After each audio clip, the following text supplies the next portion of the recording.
Welcome to Stories of Sacrifice, American POW-MIA's podcast.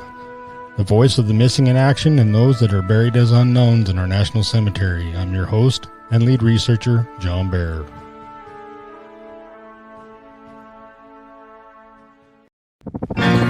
Just a boy turning 17 took me away from my home in Abilene. I was sworn I'm a soldier now. I was trained to survive. And from a boy I became a man. We journeyed to a place called Nam. Spent 13 months of living in fear. They say it's over, but I'm still here. Hey America, can you hear me? Don't you remember me? Hey America, can you hear me? Why don't you set me free? Hey America, can you hear me? Don't you remember me? Hey America, can you hear me? Why don't you set me free? Why don't you set me free?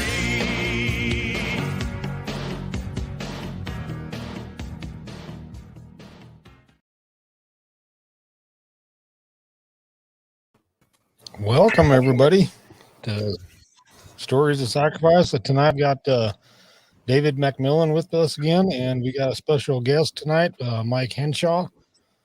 Mike was retired from the U.S. Army in 2009 after 25 years of service, where he served as a mortuary affairs non-commissioned officer in charge of missing in action search and recovery teams that were responsible for locating and recovering and repatriating the remains of our U.S. service members missing overseas from World War II, Korea, and Vietnam. How you doing tonight, guys? Great, going great. How you going? Good, John. Good, good. You hear us, Mike? I'm great, thank you. How you doing tonight, guys? Yeah, so I'm getting some. Great, going great. How you going? Pardon me, sorry, I just had a little bit of some type of playback issue. Yeah, I'm here too. You got YouTube yet? Yeah, so sorry, that I don't know what. Sorry, that I didn't know what was happening. Sorry, guys, pardon me. No worry, no wonder it was going crazy like that. Sorry, pardon me. So yeah, welcome to Stories of Sacrifice and Michael Henshaw. I really wanted to have Mike on tonight because Mike was instrumental in getting me involved in the MIA POW mission, and Michael is really, his wealth of experience when it comes to the US mission is there's really nobody else that knows as much about the type of work that Mike knows as far as field operations are concerned as well, and the theory of it as well. So I'm really I can't thank you enough, Michael, for joining us tonight. I'm sorry for that little malfunction with the YouTube just a second ago. Yeah, no, great. Thanks for inviting me. I really appreciate it. Okay, Mike. It wouldn't be a good story as a sacrifice. Wouldn't be a good story as a sacrifice without a little malfunction in there every once in a while. I think the last time that Michael did a podcast was probably back in 2018 in Cambodia, where you did a podcast with the French guys about the Khmer Rouge, Mike. So, right? Yep. That was the last time, yeah. Cool, man. So, yeah, welcome. So, well, where can we get started when it comes to you, sir? What can you tell us? How did you first originally get involved in the MIA POW mission?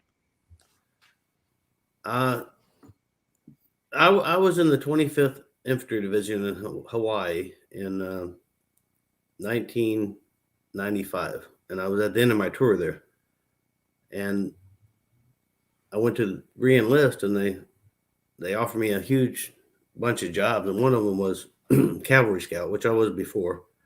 That was my first MOS, so I was like, hell yeah, I'm going back. And my boss, Master Sergeant William Fry, great guy, we're still great friends. He said, hey, come to lunch with me. So he took me to Hickam Air Force Base, and he took me to the lab at Silhai. Back then it was Central Identification Laboratory, Hawaii, Silhai. And he said, Yep. he said, hey, I know you. This is what these guys do. They go out and they go around the world and they look for and recover missing service members from World War II, Korea, and Vietnam. I think this is perfect for you. You don't need to go back and be a Cav Scout because what are you going to do? You know, what are you going to do when you get out? So he was right. And I went back to the reenlistment NCO and I said, hey, you got this Graves registration job thing open? And he said, hell yeah, we got it. So I ended up in the 101st Airborne for a couple of years doing Graves registration. And then they changed the name to Mortuary Affairs. And then I ended up at Silhai doing recovery. So that was pretty much how it all started. Okay, John. So what are some of the first John, cases do you that have you any- worked on? Yeah, what are some of the first cases you worked on? Was it World War II, Korea, Vietnam? Which one did they? When I got to Silhai, I was a Mortuary Affairs NCO. So on each search and recovery team, you got the core team, which is a couple 92 mics, or used to be 57 Foxtrots. And then you have a team sergeant, senior team sergeant, which is also typically back then a Mortuary Affairs and senior NCO. And then you'll have a couple other people. And then when you deploy, you have augmentees from either internal or external linguists, life support analysts, and this type of stuff. So, did that answer the question? I think I got off track. What type of What's that? Yeah. Go ahead, David. I was just going to say, yeah. So it's just like that's cool. That's on the right track. John just said what were the first type of cases that they put you on? So you explained the team. Yeah, cool. Yeah. So at that point you're on the team and you go where they tell you to go. My first mission was in Vietnam, up in north in Son La province, and it was a crash site that had been done several times, but they were still finding remains. And we called it the Stairmaster. I think it was 0987, I believe, was the refno on that. But it was a workout, and so that was a great mission. It was a great mission working with the Montagnards, not the Montagnards, but the Muonong tribes up north, and the Hmong. And no, it was really great. And most of it after that was between Laos and Vietnam. Up until about 99 when we got into North Korea. And then I kind of took over the beginning and the logistics of the North Korean operations and stuff. But mostly it was Southeast Asia. Yeah, So you know more about the whole Chosin Reservoir thing than most people, right? Like when it comes to Korea, you know a lot about the Chosin Reservoir and the losses there as well, right, Mike? Yes, I'm pretty sure I spent more time in North Korea than any other serviceman since the Korean War. But I would do the logistics, once they worked out how many missions we could do in North Korea that year and how much money we would give them and what the time frame was. You typically have 3 to 5 missions, and so I'd go into China and South Korea and just procure all the equipment, fly it in to Pyongyang. We'd always have a base camp in Unsan down south towards the border, and then we'd have a base camp up in Chosin Reservoir. And so I started in Unsan, and then the last 4 missions I did was up in Chosin Reservoir, and it was a total of 7.5 months in country. But it's they stopped it in 2005 for various reasons. I won't get into right now, but reasons. Yeah, it was kind of interesting, but it's a twilight zone. North Korea is a twilight zone, no matter what you do. I mean, if you get like me to travel from the south of the country all the way up to the Chinese border by vehicle and live with the North Korean Army, for months on end, it's really something that you really can't explain. Drink with them, you mean? Yeah, and not on top of that, recover dozens and dozens and dozens of Americans. I mean, just yes, sir. It blows everything else out of the water as far as how many how many identifications you can get out of that. It's just, but the politics, it is the politics. That's the problem. You've had some similar hurdles in the work in Laos as well, right, Mike? Did you say there's some political hurdles with the work that you've done in the years over the years in Laos? They're not so much as far as with JPAC or Silhai or DPA. They have a good working relationship with Laos, and they have good access to the country. The only issues I had with Laos were in the last couple of years, trying to express upon DPA that we could go and finish POW-MIA with the best and latest technologies for a fraction of the cost that they could do it, and we gave them a proposal. They decided not to do it, but I ended up in I can't think of the name of the town, but it's the closest to POW-MIA. And I just happened to be, last year that JPAC was in town, or DPA was in town. So it caused quite a stir. Yeah. And so that didn't go over very well. Can you explain the POW-MIA loss? Like what? Yeah. POW-MIA it's a mountain. It's a POW. And it's got about a 3,000, 4,000 foot straight sheer drop on it. And the CIA realized that it was the perfect spot, almost impregnable, to put a radar station to guide the B-52s into North Vietnam for the bombing mission. And so they did. And they'd taken Air Force communication specialists and radar specialists, and mostly enlisted, and they sheep-dipped them. So they pulled them out of the Air Force and put them in the CIA with the guarantee that when they came back, they'd be, have a big promotion and all that type of stuff. But they ended up getting probed pretty quick and overrun by the NVA.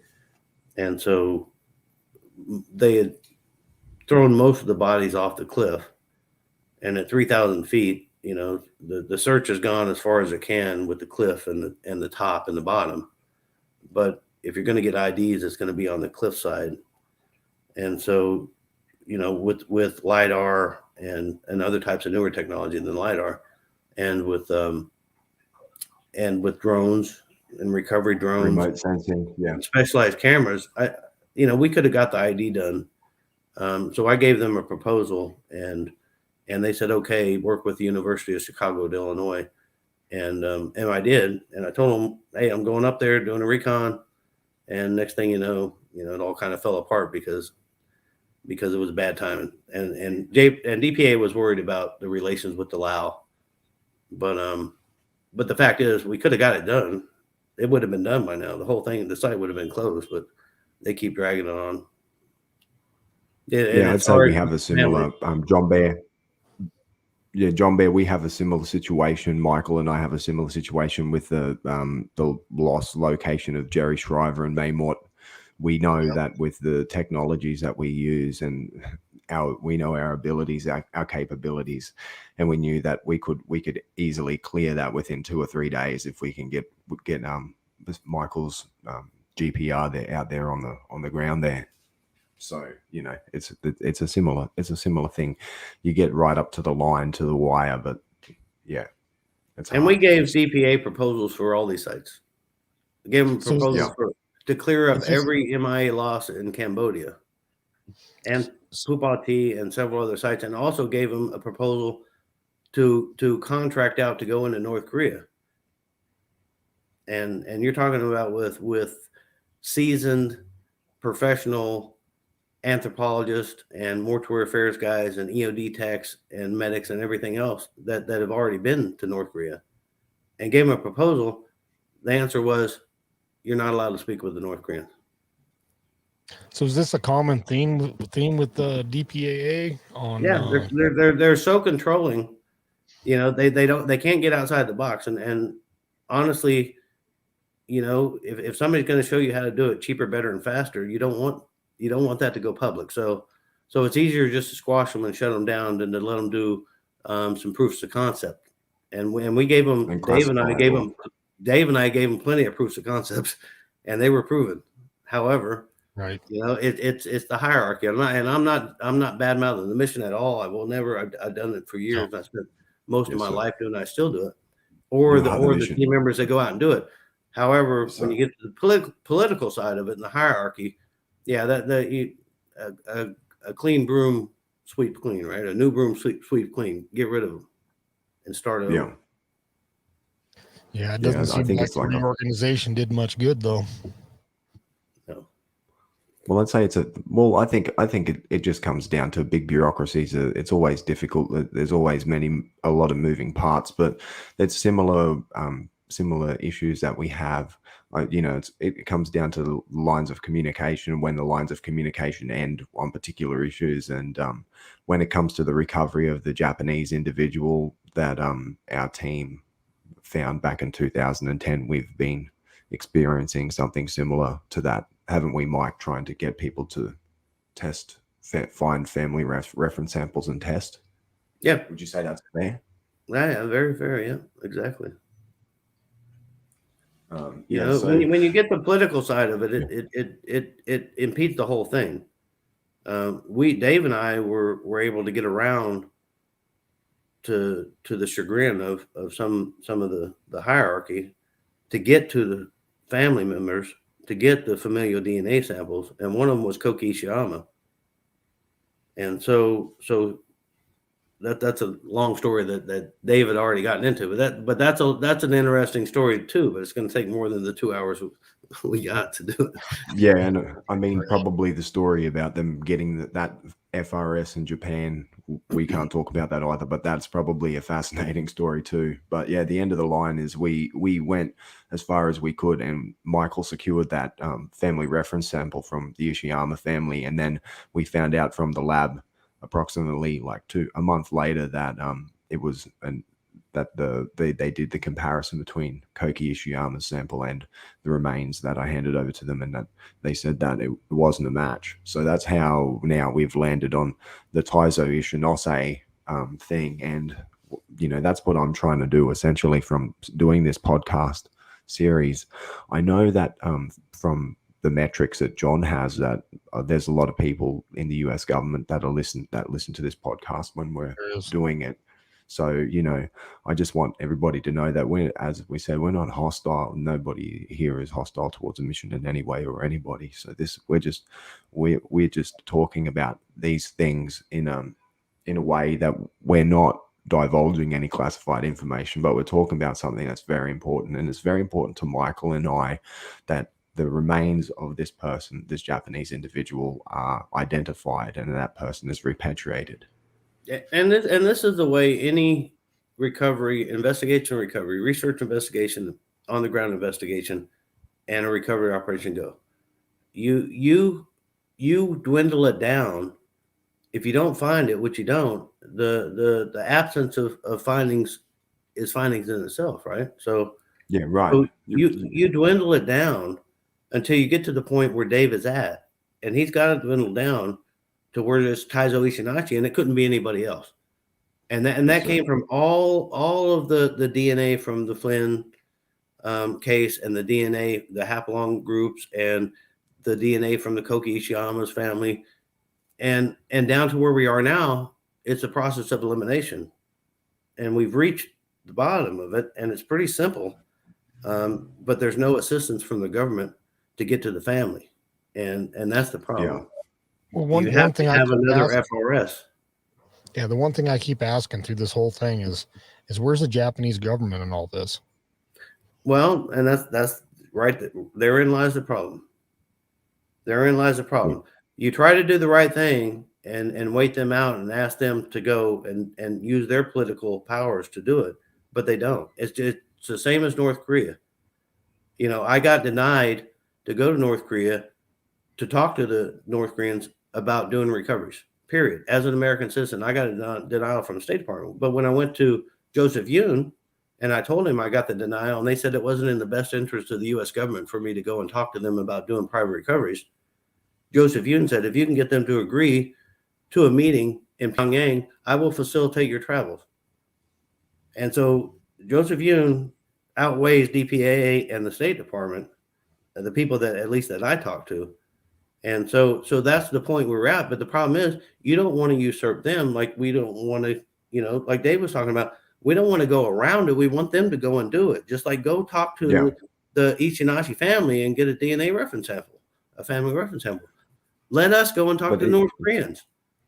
Yeah, the families are dying and you're doing nothing. When I will go do it for nothing. Just let me go and do it. But you get stopped every single time you try to do something right and timely. And so that's what gets so frustrating. Well, that's kind of why I do what I do. I don't even work with the government. Well, I try to work with them as much as I possibly can, but I go straight to the families, to get the DNA. So and have to provide it. Yeah, what you do is amazing, John. That's So, when I first saw that you were doing this.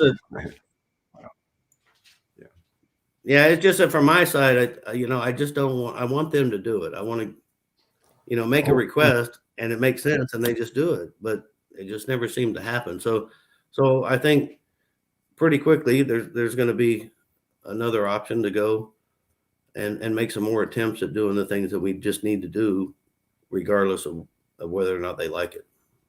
Right. Yeah, exactly. And it's like the policy, John Bear, with Stony Beach. Like when Michael and I have been speaking with the people that we've worked with there, they said that when they're out on a mission, if they're out on a mission and there's bones, they find bones, like unexpectedly find bones, the policy is not to pick the bones up, but then the caveat is like within the actual agency, if you go out there and there's bones there and you don't pick it up, you're a stupid motherfucker and you're going to lose your job type of thing. You're done, right? So like it's kind of like officially, as Michael taught me when Michael first started training me, he said to me, what is it? It's better to apologize later than to ask for permission first. And that's kind of like, for a long time, that was the way I had to do things over there to get it to like from operational level. So yeah, from operational level, that works. But then when it gets to a bureaucratic level, then that can break down, right? Because it's all about communication, and then it becomes about personalities and like a cultural type of things within the military. And Mike and a lot of these guys, they've been around for a long time. But the thing is now the thing that I'm feeling optimistic about, Michael, is that there's a lot of new faces and a lot of young people that are coming in now, like a new generation of people. And, I don't know whether or not those type of guys can look into these type of things because, the analysts don't have, the problem I see with that is it's the same policies tying the hands of the same people. Yeah, it's the same. And then when you go outside of it and you think you're going to somebody that supports you and is going to be an advocate for you, like Ann Mills Griffith, but no, they don't. They fall in the same boat. They do. Yeah. I mean, I've had long conversations with Ann Mills Griffith. Long. And I think that the families of the Pupati missing should start hammering the hell out of DPAA and the League of Families. Ann Mills gets her hands tied too by the operational side of the mission that she's involved in with the Stony Beach stuff as well, and then the family thing. So, people, the same people that do great things for the MIA POW families, they get their hands tied in the same way. I see that, but this Ishinose thing, there's been a lot of light put on this recovery thing, and Michael, the reason why John and I started to do this series was that there was this like hit piece video put up about us on and about that mission in Cambodia on YouTube by some like anonymous source with so do you want to talk anything about the back? I know we can't go into specifics about the kind of issues that we've had trying to get this recovery, the work that you and I did together. Like we've had a lot of hurdles, right, along the way. Oh yeah. It was Dave is the best investigator you're ever going to find. I mean, inside of government, outside of government. A little unorthodox, but that's the way you have to be. And so Dave came up with enough evidence to convince me. And at one point in 2009, I was a Cambodia desk officer for JPAC. And so that's how we ended up linking up with Rory Flynn and him and Mike Luring and trying to help the family. And so we did.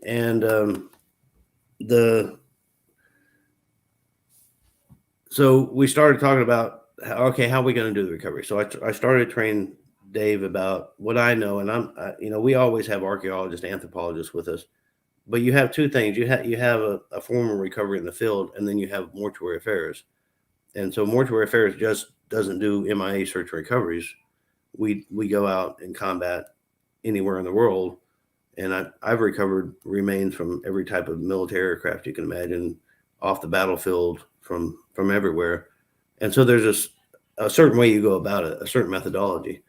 And so that's what Dave and I were working on. And the plan was for me to go in with him to do the recovery. And his dad got the excavator. Everything was set. They paid off the locals, had the security. But just before the operation, there was an earthquake in Haiti. This was 2010. And so I worked for the Department of the Army, and I was the main international mass fatality specialist for the Army. So the Army got asked to help the State Department in Haiti find all the American citizens that were missing from the earthquake. So I ended up over there. Dave already had everything set. So, hey, what are you going to do? Dave went, and he did a great job. Excellent job. Mechanical excavation. He turned the remains over. But before he turned the remains over to the embassy, he would send me pictures, and then we go get x-rays. And I'm in Haiti.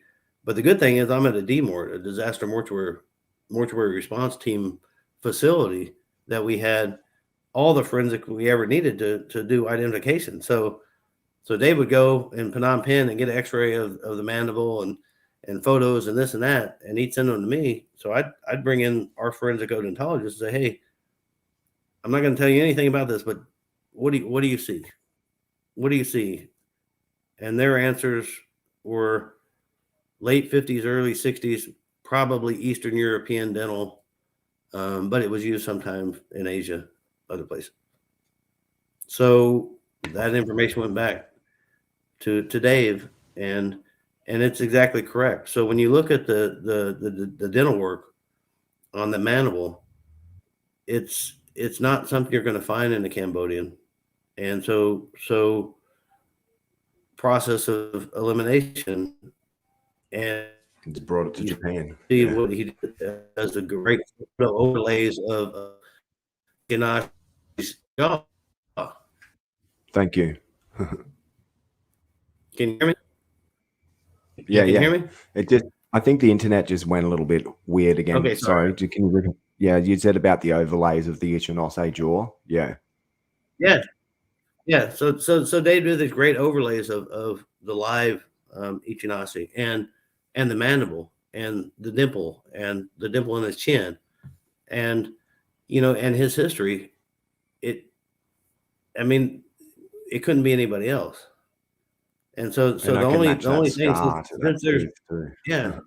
since there's no dental records that we can get, the only way you're going to solve this is to go to the family and get a familial sample and run a DNA match. DPA's already got the DNA.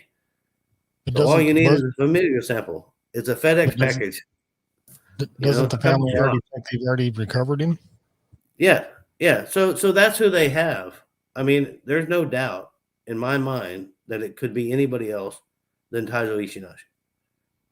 And it's really funny when I look at those emails from Haiti when I'm sending you those pictures, and we're going backwards and forwards, and then Mike sent it to me, and we were like, because I was looking for Sean Flynn, looking for an American guy, and then Mike came back to me with that stuff about the dental, and I said, hey Mike, I hope we haven't found Mr. Wu here. And he said, there's a good chance man, we could have found Mr. Wu, but Mr. Wu's name is Ichinose. But yeah, I thought maybe we found an Asian guy here, but that DNA haplogroup, haplotype M25, it traces to Korean people and Japanese people that have that come from the Raikuku chain islands, like Kyushu, like the same place where Ishinose comes from. So that's a very rare haplogroup. That's an indigenous Japanese people that Right.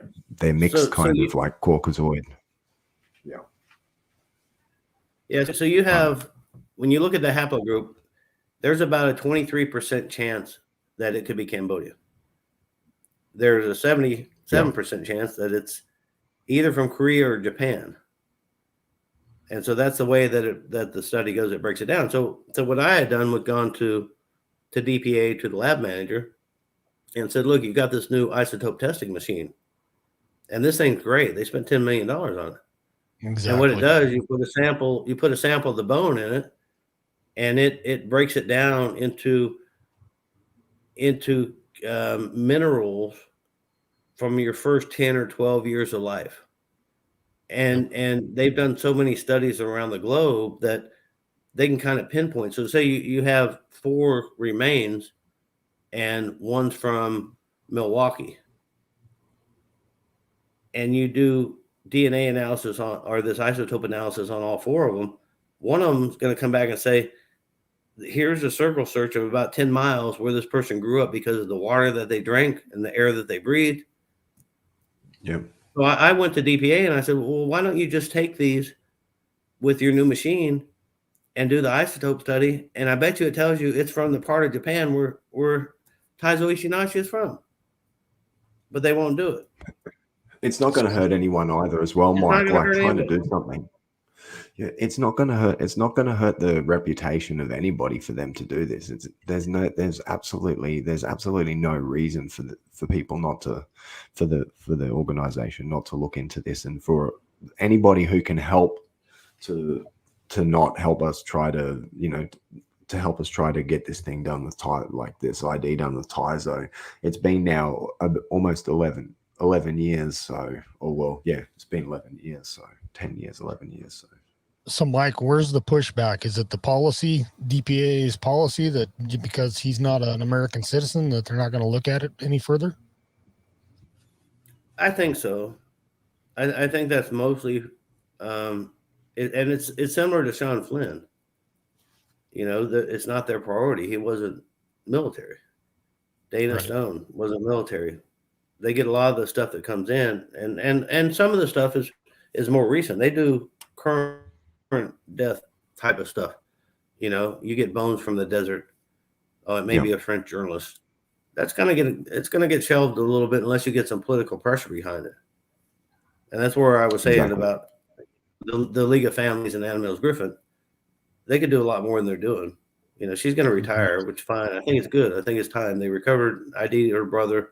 Time for her to go. Bring some new blood in, and let's get this thing going. There needs to be some pressure, and it's just not happening. But the pushback, is politics. It's just politics, and the State Department really needs to become more involved in DPA's shelf cases of non-military, because if they're non-military, then it's a State Department issue. Either they're an American who died overseas, which is a State Department issue, or they're a foreigner that we have their body, which is a State Department issue. And it's only really, it's from Mike pushing, really. Mike's a bit of a bulldog, I'm sorry to say, but when it comes down to these type of things, he doesn't, with me, I back off a little bit sometimes because I'm an Australian guy, and I'm, Mike is a person that introduced me into this world. It's his world and everybody knows him. And when people give Mike pushing hard on this as being a bulldog is what got us to the Ishinose thing, because if Mike hadn't have pushed as hard as he had to get the Ishiyama thing, the FRS, and for the Ishiyama thing to happen, and Mike pushed so hard, he pissed off so many people to be able to get that done, and he got that done. And maybe that's the thing too, like that's what I said. I'm hoping that it comes down to some new blood coming in, or people that that may have had disagreements with us before can be a little bit compassionate and empathetic about the whole Ishinose thing, because we've had to fight tooth and nail, and the thing that we're fighting for is it's not like it's not a noble cause. We're fighting to identify somebody and return them to their country of origin. And when it comes to the repatriation of expat people that have went missing overseas, Mike as he can assert when he's been in battlefields or in places like Haiti, you can't choose who you respond to, who you find. It's just, you know, the mission guides you to where you have to be, and you can't decide on the parameters of the mission, on the realities of what's going to happen when you get there, you know? Yeah. So, Yep.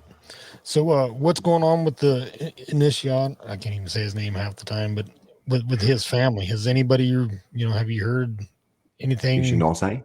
Yeah, initiate. I can't say the words. Ishinose, yeah. Taizé Ishinose. So, Ishinose, right before COVID, Ishinose's family and the Nikon camera company did an exhibition of Taizo Ishinose's work. So his family is still active in putting his photographic work out there.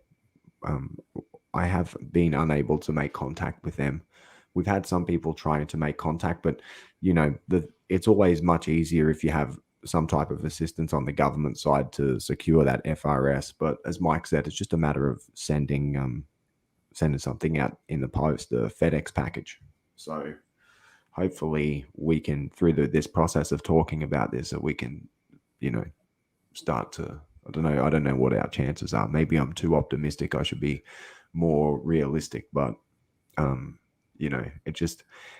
it can't be too difficult, Michael, for the process that happened last time to happen again, which is that process of just getting an FRS from Japan and then sending it to Silhai and getting it checked. Yeah, I mean that's all it's going to take, and I think at this point, it would be better for an outside person to go and find that family, get the FRS, and give it to DPA, and get the Japanese embassy involved in DC. Okay, the Japanese embassy in DC. Mike, what do you want to say about the type of operations that we're working on in Cambodia and about Cambodia? Yeah, so the way Dave and I go way back with Vietnam stuff and everything else, but the more recent stuff in Cambodia came up as I was living in Thailand and was asked to come over and just help out a little bit. So there was a period of time where Hun Sen closed down Cambodia MIA operations for a year, and it was a spat over a repatriation of criminal Cambodians from the U.S. And so the U.S. still needed to go and try to get some information, but of course they were shut down on doing it. And that's what I was there doing it as a hobby anyway. So it just made more sense to say, hey, I'm here anyway. I'm doing it as a hobby. I can give you whatever information that I find. And then Dave came in, helped out on that. And then everything, since the government shut down all the MIA stuff, we ended up with DC Cam, which is a document center of Cambodia. And they were in charge of the war crimes and with the Khmer Rouge and the prosecutions of the surviving Khmer Rouge leadership. And so they were documenting as much as they can from the killing fields and what happened in order to finish those prosecutions. But then those prosecutions kind of went away. But the Cambodian government still wanted to find the locations of these killing fields, exact locations. So there's 388 killing fields around Cambodia. People hear the killing fields, they think about like one area or maybe Tolstoy prison or something like that. There's 380 different places they whack people, and a lot of them. And so what the Cambodian government wanted to do was to go in and memorialize the victims at the right location where the graves were. And most of them were at schools, temples, and areas like that. So we had the ground penetrating radar, and Dave and I went out and we worked with DC Cam, and we mapped a location in Pre Vang, Cambodia, down towards the Vietnamese border. and we located 7 graves, and we can give them a great, description of how long the graves and how wide the graves and how deep the graves were, and based on the Vietnamese recovery out of Tol Soi, Prison 21 in Phnom Penh, how many bodies were in the graves and how big the graves were and how deep they were. We could pretty much calculate how many bodies were in there, and you could actually see with the GPR voids, and that's what the GPR picks up. And you could pretty much pick up the skulls, and then you pick up a layer of dirt, and you pick up more skulls and voids. And so you could see what they did. They came in and they dug the grave, and they bring people in, they whack them, and then they just throw some dirt on top. So, they're going to decompose, but they're not going to fill in the hole because it's still a good grave. And then later they bring more people and whack them. So you could actually see that on the GPR. And so we mapped it out for them. And it was a great thing to do. We gave them a great report on it, and an approximate number of people that were probably killed there, and they built the monumentation, and and they're still working on that. So I think it's a great project. I was glad to help out with Dave on that. Yeah, and that's an important distinction that Mike made before too, that hasn't been said before, that during the time that all the operations were closed down, that there was people that were helping out the United States that were from, say, countries like Australia, and when nobody else was doing it. And Michael and I were the very few people that were over there doing operations at the time that everything was shut down. So for us to be looking for MIAs, it was fucking... If we got caught by the wrong people, for even us having the right people on our side over there for looking for MIAs at that time, it was technically the guys that were upset about that. They could have really started a lot of trouble for us. They could have said that it was espionage or something like that for us being over there, because the president had specifically said that that wasn't supposed to happen. But Mike and I were looking into cases like Alan Hirons and Terry Reynolds. Alan Hirons is an Australian citizen, Terry Reynolds is an American citizen, and they were both civilians. So the reality is we had the military cases we were looking into, the civilian cases, and then also the work that we were doing with DC Cam. And Mr. Yuk Chang, I got to say, he's helped me so much over the years with documentation. And the year, actually, when Michael and I were working with him, he just recently won the Ramon Magsaysay Human Rights Medal, which is a Nobel Peace Prize for human rights in Asia. And Mike and I were working with him at that time. And so, yeah, we're very proud of that work. We made it on Radio Free Asia. Yeah. Yeah. You can he's a great man. I mean, he's got a great story. If you ever get a chance to read about his life and what happened to him and his family during the Khmer Rouge, he really took this on as his life mission to try to bring these people to justice. And now, I think he and was now like his life mission, is to not forget, to make sure nobody forgets. Yeah.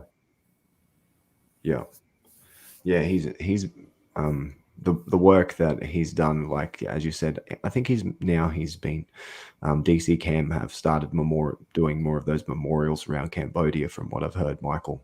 And so John Bear, the whole idea is what we were doing is we were delineating public places where executions had happened before, because there's kids going to school and there's particular areas where the soccer field, where the kids were playing soccer, there was many people murdered there, and people float up and stuff, so, and remains drift up to the top. So what we were doing is, the whole concept that we're doing with DC Cam is we delineate these public locations, and then what Yuk Chang does then is he takes the local people and he builds like these Buddhist burial stupas, and they paint them in these like really modern colors and everything. It looks really beautiful. The whole idea is to delineate where all of these crimes happen, and to put these beautiful like Buddhist stupas with the modern art kind of colors. And the people in the communities are the people who create it, but there's also like a whole bunch of money that he's bringing in from other countries to create these centers and stuff. But he's doing some really meaningful things, and there's no chance of any further pursuit of human rights crimes with the tribunal and the Khmer Rouge guys. So, yeah, I'll tell you a funny story. I want to tell you a funny story, because Dave and I were down in Prey Ving, and we were surveying the site, and we got in a big delay because I forgot what it was, but Dave's like, that field over there across the street, it looks like it's we need to survey that. And I was like, I ain't going over there, man. That's not to me. I'm stuck right here. I'm focused on this site that we got, but we were stuck. There's nothing you could do. So Dave takes the DPR over there and he goes tromping through ankle deep mucky water and diapers floating in it and everything else. And then he comes back, didn't find anything out there, but we get back to Phnom Penh. Next thing you know, Dave's got foot and mouth disease. He's all messed up for months and months because of being out there in that crowd. I don't know if you wanted me to. I don't know if you wanted me to tell your personal That's okay. Henshaw, crazy brave. This is a problem. He's crazy brave, and I met this dude when I was like 23 or 24 or something like that. So I've been following in his footsteps since then. And when there's a problem like what he's talking about, we had to clear an area, and there's a tree there, and I'm like, I'll cut that tree down or whatever. I'll go through it, and boom, I knock it down, and the tree falls down, and there's a big prong in it, and it sticks into my back. This is at the same time that I've stepped in the diaper water. And it's not American diaper water. This is Cambodian diaper water out in Prey Veng and stuff. There's not really any running toilets or anything like that out there. So everybody just dumps everything there. And I stepped in that groundwater, and as soon as I took my boots off, there were these two big white marks on the bottom of my feet, and I was like, well, this isn't good, whatever it is. So I got something similar. It was foot, hand, and mouth disease, but the way that I caught it and the intensity of it, because I put my feet right in there, it was kind of like Gulf War syndrome thing or whatever. It made me super sick for ages.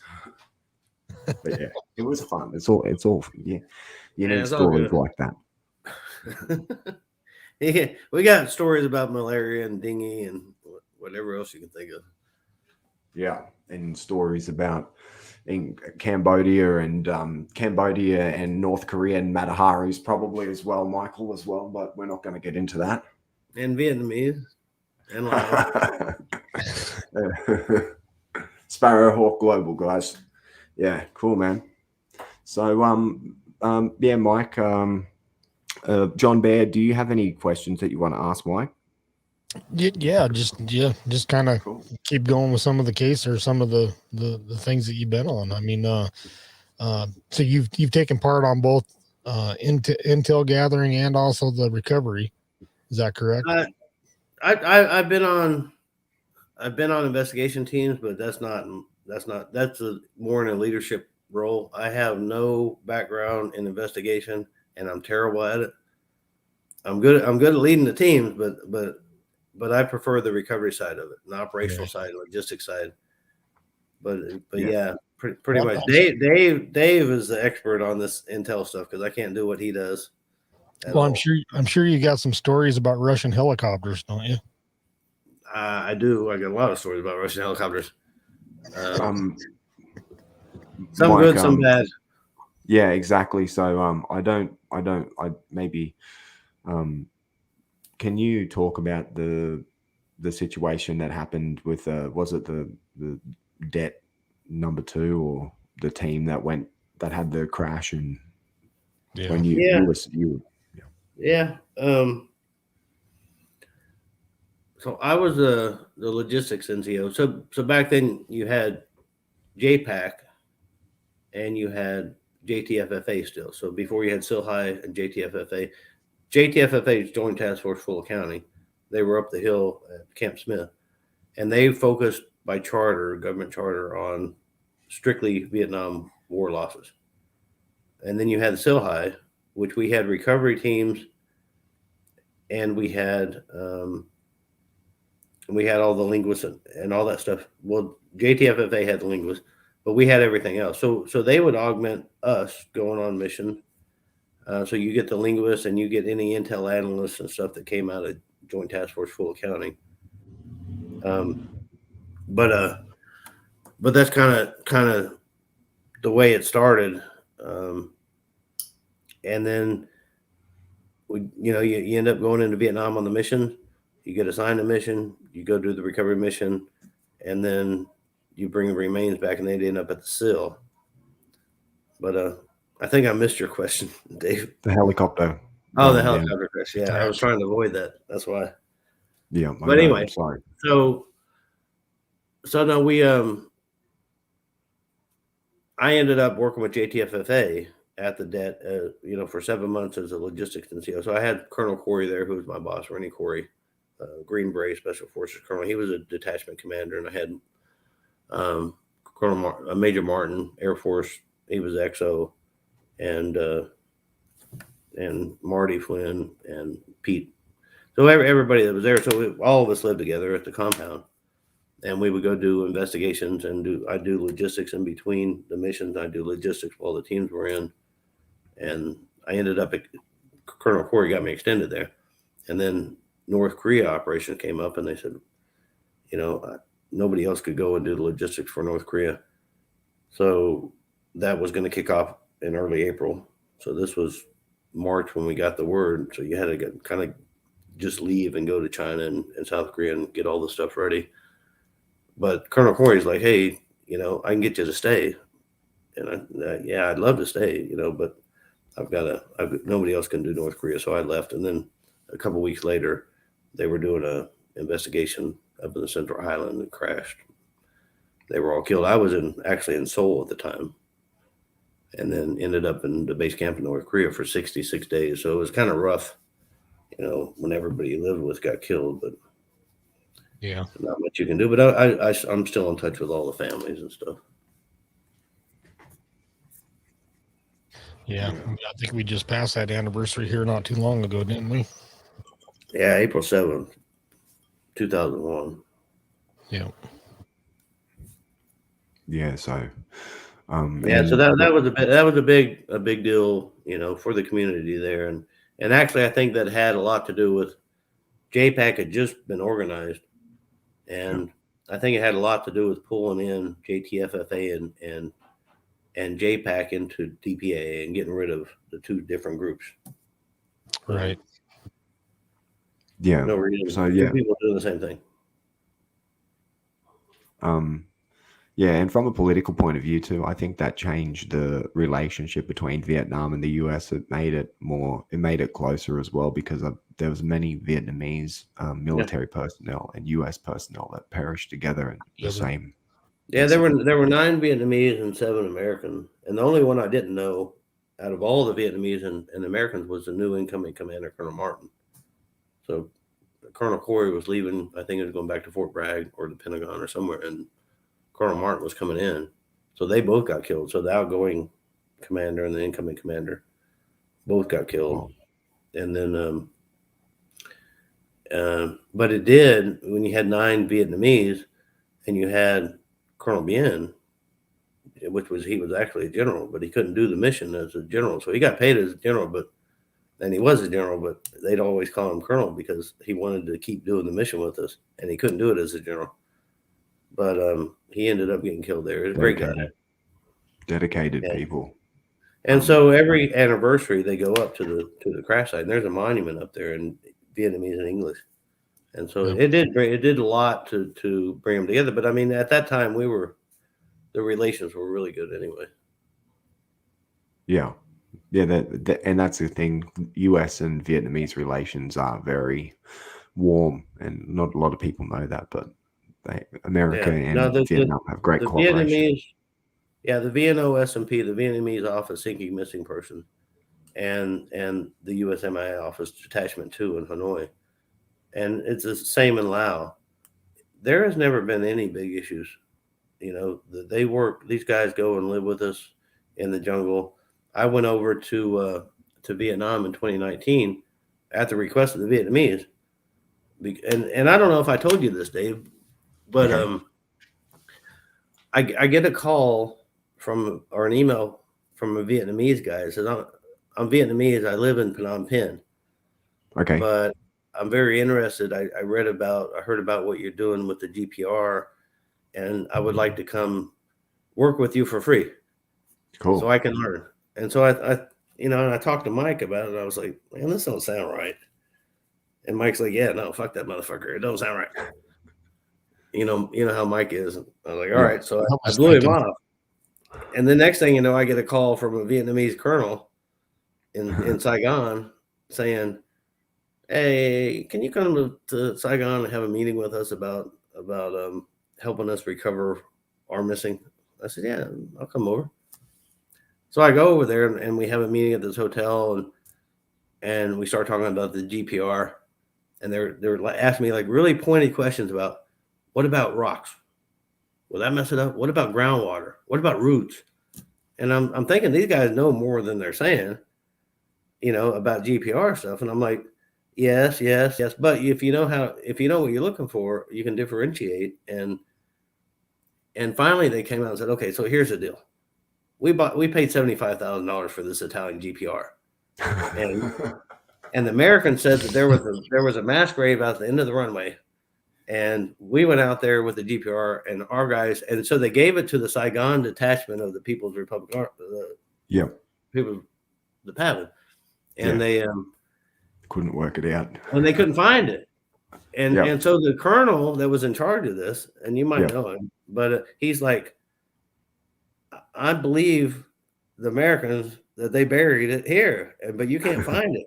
So he brought out a bunch of excavators and they just tore the whole thing up. And then they found it. And so the Vietnamese army had a black eye, and they're like, well, I think because we couldn't see it because there's rocks and there's roots and there's water. And so they're asking me, and I didn't want to, badmouth their guys. I said, just look, I'll come over and train your guy. I'll either come out and do it. I'll bring my people in. I was going to bring you in there. Yeah. And we'll go and we'll do the sites for you, or you and I will come in there and train them. And, because they got a $75,000 GPR. So it's not hard for us to go and train them. Yeah. And then as soon as that was over, this was November of 2019. Yeah. COVID. Yeah. And so it's still there. We can still go and do it. We still have the connections too. So I still got it. Yeah, I definitely got the connections. So so we should. That's interesting. Like maybe they didn't have they weren't using Echo Soft. They just didn't know what they were doing. They didn't have. They had the software. They didn't have the software. Yeah, they didn't have the software. They didn't have the post. The post. But it would have been an easy training mission for us to go and do it. Yeah, and there's plenty of missions. Like for example, there's one guy I know. He lives up in Oregon, and he was a serviceman during the war, and there was a battle, and he sent me all the details. And his unit used a bulldozer to dig a big hole, and they dropped about 30 NVA in there. And I have the exact coordinates for that locations. And the Vietnamese want to know exactly where it is out there. But yeah, sometimes it seems that the best option is to use the excavator to try to work out what's going on, because it seems like in Vietnam now in the modern day, it's not like in the old days when you first arrived where you could like find a combat boot sticking out of the ground. Most of the remains that are unearthed now are unearthed through some like redevelopment or construction accidentally or something like that. Yeah. Development, yeah. So John Baird, do you have any questions, sir? Yeah, well, one of the things that kind of piqued my interest, you were talking about working in North Korea. So tell us a little bit more about, some of my listeners, they have loved ones that were still MIA from North Korea and the Korean War, I should say. What was it like working with the North Koreans trying to make recoveries? Did you have their little reminders that were following you around and tell us a little more about that? No, it's more than that. I mean, if you go to Burma or Laos or someplace like that, you have minders that follow you around. That's no big deal. But North Korea, it's like you're controlled. You're not going to go anywhere. You're not going to go anywhere they don't already approve you to go, and it's very, very controlled. But I started going there in '98. And they stopped the missions in '95. There were a couple of years we didn't have missions because they couldn't get an agreement because President Clinton said something bad or whatever, and so they would just wouldn't do it. But I ended up going in on the first mission because the logistics were so hard because they wouldn't let you stay in a hotel, except sometimes on the weekend. but you couldn't base camp in a hotel. So the logistics about putting up a base camp for 200, actually 2 base camps, one in Unsan County down near the border and one up in the Chosin Reservoir outside of Chongjin,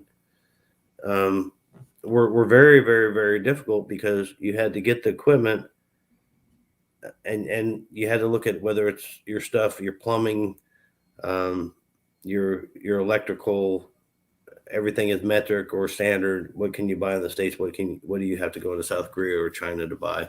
And then how are you going to get it in? Hazmat batteries and fuel, propane to get you through, cooking and the heat in the tents, especially up in the Chosin Reservoir, where we got stuck in the snow several times, even in the spring. So you would go in at the beginning. We would fly into Pyongyang in C-17.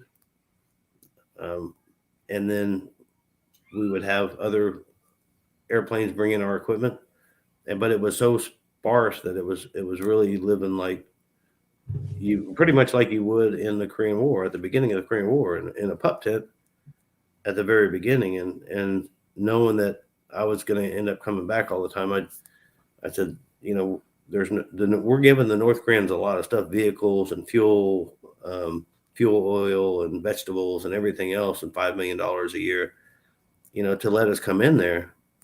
You got to throw some money at the teams to make sure that we're taken care of, because if you're in there for a month at a time or 2 months or 3 months, then you've got to have at least some facilities to be comfortable enough. And a lot of days you couldn't work, either because of weather, but normally because the North Koreans just got something up their ass and they wouldn't let you go to work. One day I bring my team down to work in the Chosin Reservoir, and North Korean colonel said, "Wow, we're not working today." And I said, "Why? Now, what is it this time?" And he goes, "Oh, the Japanese must pay us restitution for the 200,000 comfort women they used during World War II." I was like, "I don't know, bitch. If they had to pay, the Japanese had to pay money to everybody that they screwed over in World War II, there'd be no Japan. They'd be broke." He'd be like, "Good, no Japan. Very good, very good." But it's a twilight zone. So you would go and you'd meet your counterparts in the morning, and you go out to the site, and you'd have an investigation team, you'd have a recovery team. And it's not like in Vietnam or Laos or anywhere else in the world where you could go from an investigation team and switch over to a recovery team and start recovering.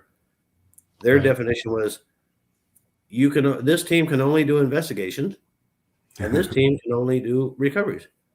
So if there's nothing to recover, the recovery team stays in the damn base camp, which sucks. Yeah. And then when you find something to recover, if the North Koreans say we don't have anything to investigate, the investigation team stuck there. When you could have actually 2 teams doing recoveries or 2 teams doing investigation, but it was a translation issue, and it never got resolved. Is that you couldn't have both teams doing the same thing at the same time, and they couldn't switch back and forth. But the good thing is that I had really good relations with the North Koreans. Colonel Kim, who I see still, when they turned over the remains in Pyongyang to Dr. Bird, there he is. And I was like, man, that guy is still there. We haven't been back there in 17 years, but he's still there.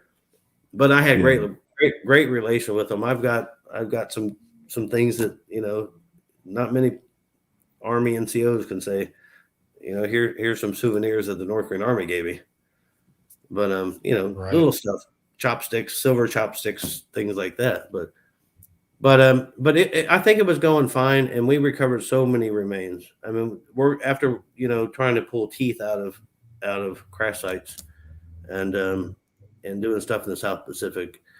When you're excavating pretty much mass graves, each one of them has 6 or 10 or 12 Americans in it. Sometimes they're mixed with South Koreans, because what the North Koreans did in the Chosin Reservoir, they waited until the spring, and they sent body recovery teams out, and they recovered on ox carts all the bodies, and they put the Chinese in one location. Everybody else, they just dump them in foxhole or a bomb crater, or drag them out on the ice and wait till the ice thawed. But we recovered so many bodies there, and they were so intact. I mean, we had to bring in propane refrigerators because they started decomposing. and this is from the Korean War. And so there are so many there that are so easily recoverable that they should just let somebody go in and recover them. I will go tomorrow and lead. Yeah, Mike's been trying to get clearance for a long time to get back in. We've been talking about using GPR and LiDAR technology, remote sensing there in the Chosin Reservoir in a mass scale. You would never run out. There's 3,000 American bodies strewn across not very large area, and they're all put in the same pockets. And so you can walk the potato fields and start looking for buttons and fragments of bone and clothing. And that's how we did it at the beginning. And then you kind of narrow that in and strip off some of the topsoil. And then you'd be like, okay, here it is. Here's a feature. Let's dig it. And there'd be 10 or 12 Americans commingled in there. Wow. And it's just not like nothing you're ever going to find anywhere else from any other war in any other location. And they're there, and we're just going to wait for their brothers and sisters to all die and not get closure. Right. Because why? Nobody can answer that. Yeah, well, that's it. And the definition of closure.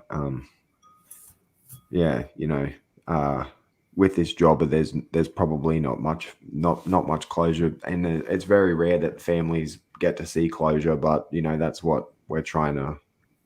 I suppose the ethical underlying thing, we're trying to bring closure for people. And well, that's why we don't actively do search and recoveries for Civil War or World War I or the Philippines War or anywhere else, because there's nobody to bring closure to. There's nobody that knew that individual is still alive. The only wars you have are World War II, Korea, and Vietnam. And those are slowly going away. And if you don't focus your resources and your efforts on trying to bring closure to the relatives that are still alive, then what are you doing? Yeah, I agree with that 100%. After working with a lot of the families, it's just like one case I worked on here a couple of years ago, World War II case. It was a Combat Outpost there in the Philippines, a POW that was buried there, and of course those remains were all commingled and everything else. So the DPA has their 60% FRS policy that you have to meet before they'll disinter any of those graves. Well, the records are good enough to know who's in each of those mass graves. Originally were buried in those graves for the most part, but they just kept putting more graves and more graves and more graves on top of us on getting the FRS. And I'm working with the POW's brother. And he's now in his early 90s, and he's still waiting for the day that his brother Martin gets to come home. And we've met the threshold. We ended up having to research over 100 POW families and getting FRS for over 100 families on that one case alone. Wow. And it took me about a year to do it, but I got it. Yeah. But here we are another year and a half later, and they're still waiting for Martin to come home. Well, and there's 10,000 of us out there. There's 10,000 of you and me and Dave that need to go to them, to go to the government and say, you've got to get outside the box here. It's all about time. It's all about time. Either, to me, it's closure to the families, but then also time degrades all the remains.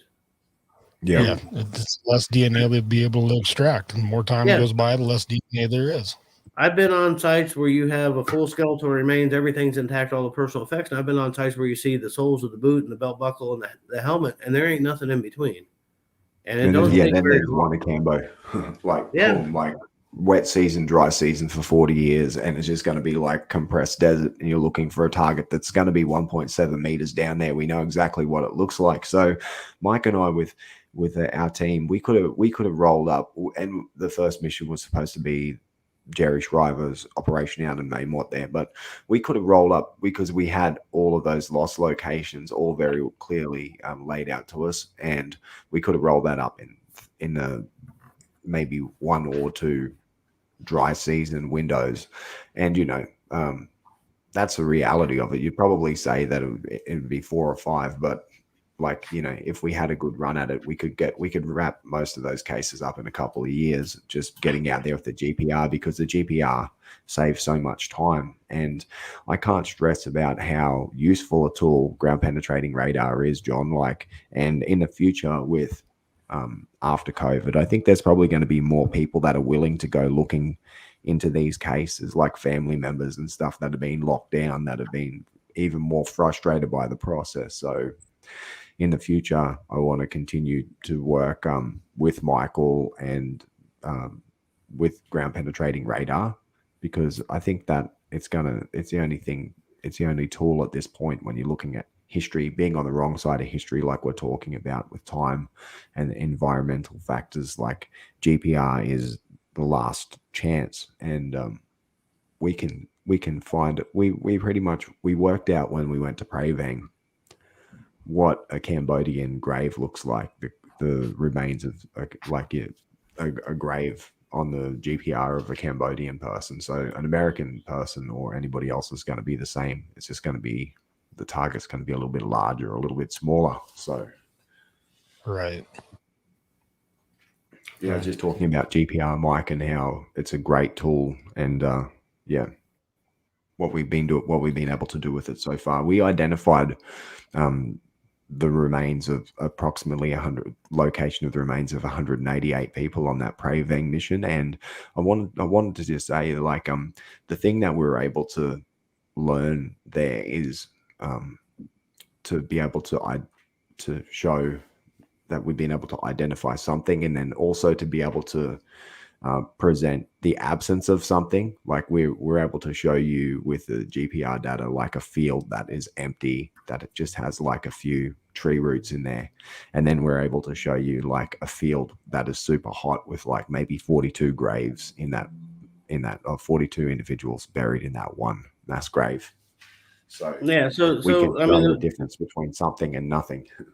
the good thing about a GPR, and a lot of, I know a DPA in the laboratory on the anthropological side, a lot of them don't agree with it, and it may have changed with the younger group coming in with the technology. But as far as when I was working with the anthropologists there on the teams, most of them didn't agree with the use of the GPR because they're traditional archaeologists and anthropologists. So you approach it as they teach you to in school, and it's an archaeological dig, and you start from a datum and you work your way out, and it's slow, methodical process, and you're going off the hypothesis that something is to the northeast of your southwest datum. And so you start digging and you start stripping off, and then you get to a buffer area where you say, okay, we've got a big enough buffer around it where it's not here. Well, if he would go in with a GPR, if you're looking for an isolated burial or a crash site, it'll tell you where it's not. It's not going to tell you where it is, but it'll definitely tell you where it can't be. And so you don't have to do all that digging and wasting time and money when you could be focusing your efforts on a pinpoint location where there's a feature. Not saying that feature is a grave or a crash site, but I can tell you where a grave or a crash site is not, and don't waste your time digging there. And that's the whole thing. Exactly. If they don't embrace that, and it can be used everywhere, and it's really terrain dependent, but 50%, 60% of the time, you can really employ that tool, and it will save you a shitload of time and money and effort, and it just makes sense, On the spot reconnaissance, multiple GPS, that relates to multiple GPS coordinates. You plug it into your computer and into the EchoSoft system, and then we get all the post data, and it just shows you exactly where everything is in 10 centimeter increments. Shows you like a photograph of the area that you've scanned in 10 centimeter increments. So it's amazing. And it is going to be the future of this type of forensic, because it's very small footprint, and it's effective, and it's more effective than just standing on the location, because if you hit a wall when it comes to investigation on one of these historical cases, then unless you get an excavator, you're not going to be able to find out what's underneath there, and that's the GPR. It shows us where it is, where the target is, the forensic target. Well, and that's another thing. So mechanical excavation, like Dave conducted on the site in 2010, there's absolutely nothing wrong with that. I mean, when you're dealing with intact remains or a very large area or a deep area, there's nothing wrong with doing that. You have to do it like he did it and watch as you progress and to stop and check it. And then you move to hand excavation, physical excavation. And so there was nothing wrong. So all the stuff they put on Dave about, well, he desecrated the site because he used a bulldozer, that's called mechanical excavation. It's perfectly acceptable anywhere in the world for that type of operation.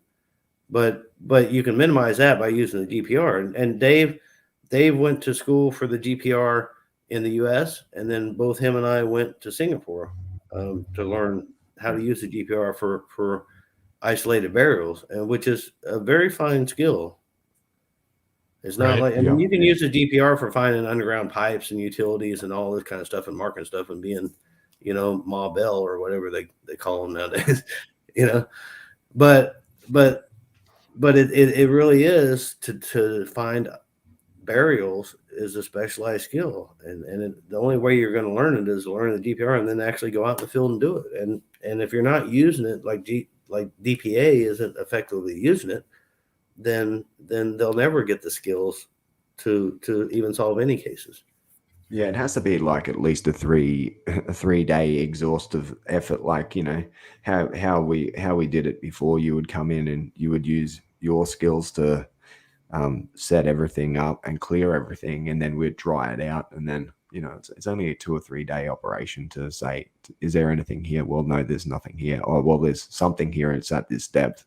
And here is the data, which shows you exactly where it is with multiple channel GPS. So, and then you just dig the features. And then you just dig the features. You don't have to waste all your time on stuff where there's nothing. Exactly. Yeah. So, John, do you have any other questions, sir? Well, I've got all kinds of questions. It's just, are we going to have time to get them all answered? Okay. So talk about the Shriver case a little bit more. Did you guys ever make it on the ground there, or what happened with the Shriver case? Uh, I'll let Dave, you take that because I never made it on the ground. You did. Yeah, so Mike was out of the country the day when we mobilized on that case, but the Shriver case, we haven't been on the ground, but we've seen a whole bunch of I suppose the stuff that is would be deemed classified about that case. And for us, it's just as easy as us getting out on that location. As Mike said, we know where it is in Maymont. It's right beside the Vietnam border. You've seen some of the information related to it. Oh yeah, and it was one of the cases. So during the time that everything was closed down, it was one of the cases that we were that we volunteered to have a look at. It was suggested.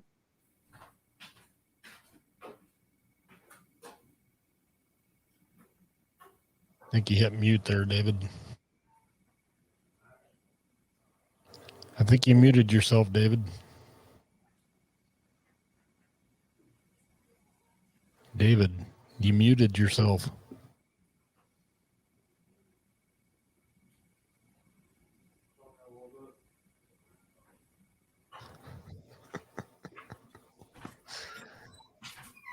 He's having a great conversation with himself, guys. David's just going to town there. He muted his mic and he doesn't hear me. Dave, you're on mute, man. Oh, he's been having a good conversation too.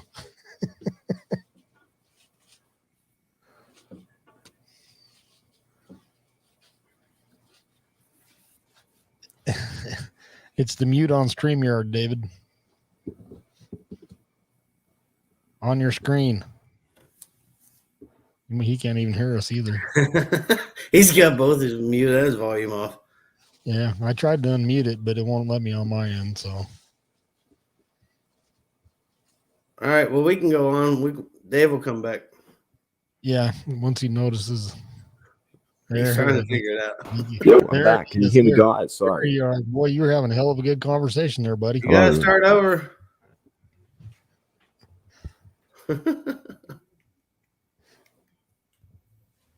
You want to start that over? Oh, you muted again, David.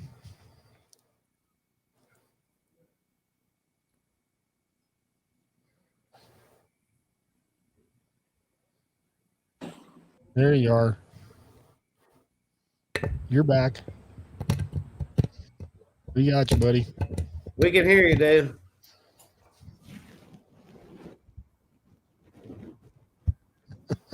We got you, David.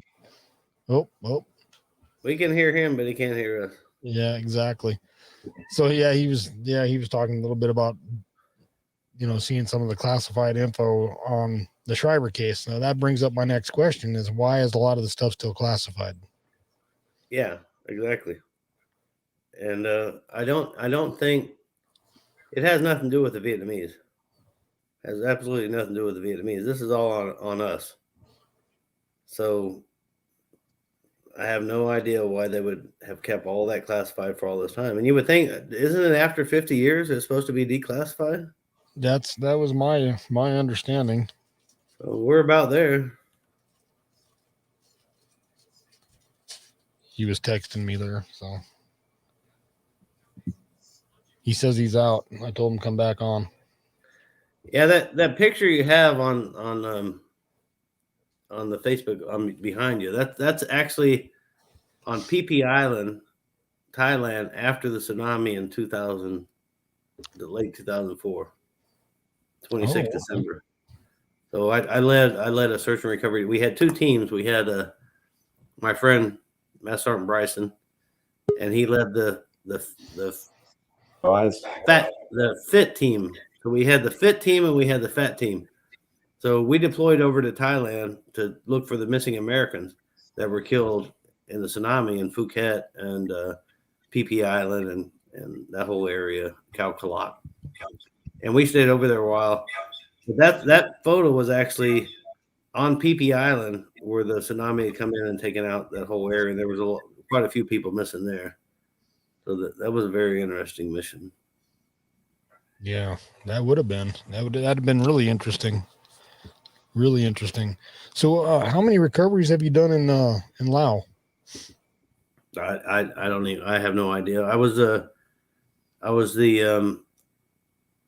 acting deputy commander and the logistics NCO for the detachment there. But I did a lot of missions outside of that. So probably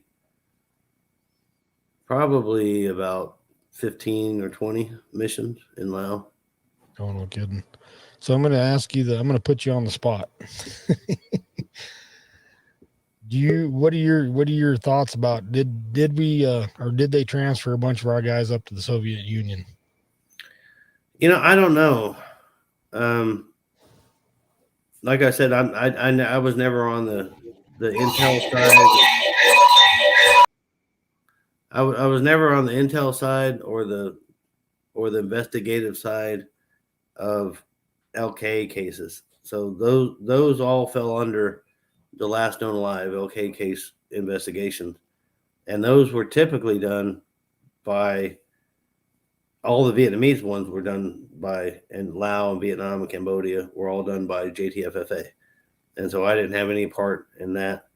I've read pretty much what everybody else has read, and I would not doubt that early in the war, that probably is very plausible. I also think it's even more plausible from the Korean War. Yeah.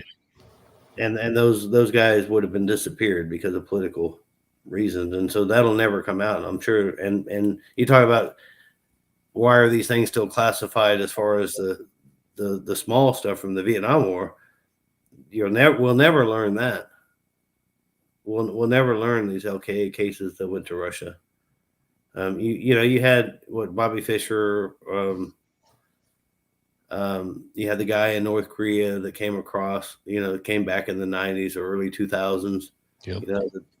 He had defected. And they married him off to Japanese school teacher they abducted off the coast there in Japan. So North Korea is just, it's just like that. But once the people are over there, and if they defect and stuff, they're, we list them as LKA, but once you find out their fate and that they're still alive and that they opted to Bobby Garwin,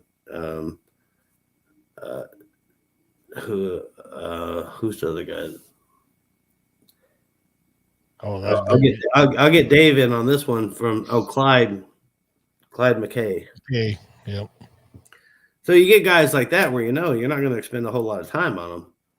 I mean, you do an LKA because somebody, and you find out where they are. But the thing is, you can't do anything with that. So you can't really.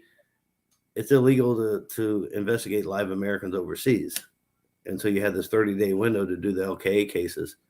And when these guys would come back, we did nothing to them because there's really nothing we could do to them. So you couldn't get into Russia to investigate any LKA cases, and even if you could, the U.S. government wouldn't have done it because of the politics of it. At the end of the war, if they were there, which I believe some of them probably were, they would never made it out alive, and they're absolutely non-recoverable. Right. Right. They would have disappeared more than Jimmy Hoffa. Right. Right. Yeah, I know there was a lot of good intel too from, the CIA was, I found a lot of case files through the CIA stuff that, even in World War II, MIAs or POWs, that it ended up in the Soviet Union and are still there. Well, if they're still alive, they're still there today, but they'd be pretty old men by now. But yeah, have you ever read Bobby Garwood's book? I haven't. You should read it. Read up on Bobby Garwood because he came back in the 80s and said, I've memorized all these Social Security numbers. I was in a prison camp and all this kind of stuff. But the thing that he didn't know is we had captured Viet Cong videotape of him carrying weapons during a raid on American forces. Right. And so he ended up pumping gas at a gas station in Michigan. That was the last I heard of him. But there's nothing you could do to him because the evidence that you got, you couldn't have because you're investigating American live overseas. So these are the issues you get into with when you get into LKA cases and stuff like that and defectors and things with like Clyde McKay. Right. Exactly. Clyde met his just desserts. He did. Yeah, most definitely. Most definitely. Well, what else can you tell us? Any other good stories or? Well, I had posted that thing on my Facebook page about the crash site in POW-MIA. Uh-huh. And so, that's right. So nobody had ever been on that site before. And we were staying in Way and driving into POW-MIA National Forest every day because they wouldn't let us base camp out there, which was great because, we were staying in a nice hotel in Way. And so we drive about an hour and a half out there every day. And then we walk down a nice, beautiful path. There was nothing rugged about the whole site, really. It was a national forest. And the crash site was down in this little ravine, small, a decent slope, 20 degree or so slope. And when the plane had come in, it had hit the trees. And so it had broke apart. So there wasn't really a crash crater. It was just a debris field. And it wasn't moving very fast because there was a lot of film. It was a recon. And so there was a lot of film on the top of the ground. And we correlated the aircraft. We correlated that the pilots didn't eject.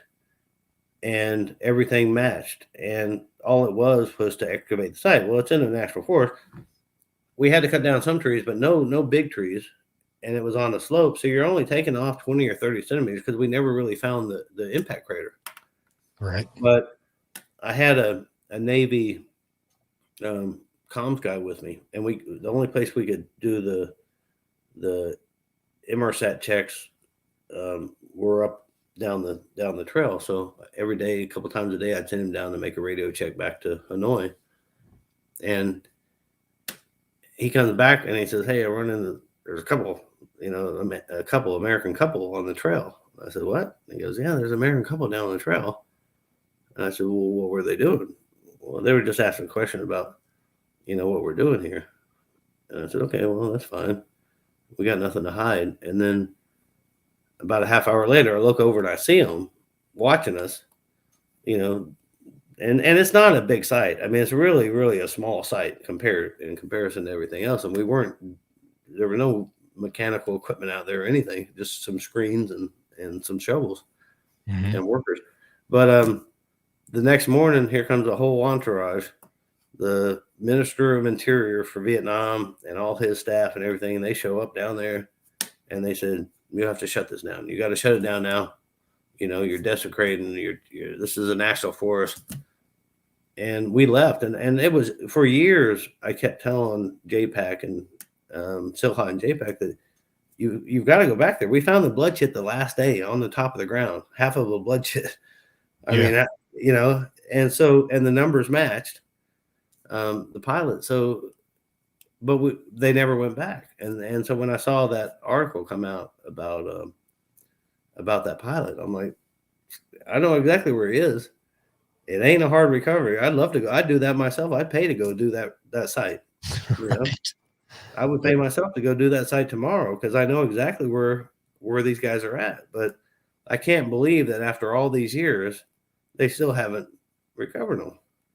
And so it was just amazing when I saw that article. I was like, man, you got to be kidding me. So they haven't even put another mission in there to even do a recovery or even to look at it. It didn't sound like it. No, it was the family, the brother of the one of the pilots that was complaining. And when I read that, I'm like, I was complaining for years and years, to the headquarters that we should have never. What they do, they administratively close the site. Right. And whenever you hear administratively closed, it means it's politics. There's bodies there. We could recover it, but they don't want us to recover right now. And I figured that typically that goes on 2 or 3 or 4 years, but to read that and to know that they're still haven't gone in and recovered these guys, I would go and do it tomorrow, and it wouldn't cost them a penny. But they won't let you. They'll stop you. They'll physically stop you. And that's all because of a couple of American environmentalists. Well, yeah. The reason that we had to stop, the reason that we haven't started, was all because of the politics and DPA and their leadership, and our weak leaders that won't go and press. The Vietnamese would probably let you go in there tomorrow, but nobody's asking. So I'm glad this brother came up, and if the brother ever wants to contact me about that, I'd be more than glad to give him my 2 cents on it. Well, maybe we ought to get offline when we're offline. Tell me who the brother is, and I'll make that happen for you. Okay. Yeah, it's in the.